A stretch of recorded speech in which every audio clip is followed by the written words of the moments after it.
Welcome to Samba Samba. Enjoy the video. You'll begin by confirming prerequisites and opening the phone app flow. Make sure Bluetooth and Wi-Fi are active on your iPhone and the watch is powered on. Once done, bring the devices very close, within a few feet, then tap the watch app on your iPhone and choose Start Pairing. You're starting the automated handshake. This is why updates and charge matter, because software and battery allow the secure exchange of settings and credentials quickly and reliably. After pairing initiates, position your iPhone's camera over the watch face and align the animated pattern. This verifies devices. If scanning fails, tap Manual Pairing. Next, choose whether to set up as new or restore from a backup, because backups preserve apps, settings, and health data. Make sure you sign in with your Apple ID when prompted.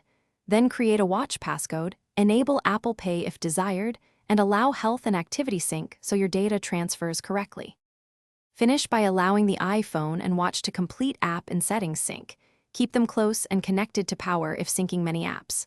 Once apps finish installing, test notifications, calls, and health data to confirm everything moved over. If things go wrong, restart both devices and attempt pairing again. Make sure Bluetooth and Wi-Fi are enabled.